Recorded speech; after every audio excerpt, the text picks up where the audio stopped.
Finally, Android 17 Easter egg is now available for Pixel devices running the Android 17 Beta 4 update. If your Pixel device is running Android 17 Beta 3, check for the latest Android 17 Beta 4 update. Download and install this update, and get an amazing Easter egg game for your Pixel. How to play Easter egg on Android 17 Pixel devices. To check for the Android 17 Easter egg on your Pixel device, open the app drawer on your Pixel phone and tap the Settings app. Scroll down and tap About Phone. Scroll down until you see the Device Details section and tap Android version. Tap the Android version multiple times until you see the Easter egg on your Google Pixel device.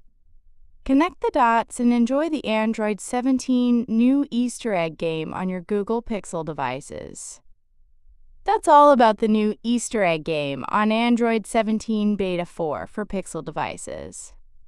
That's it. Thank you for watching.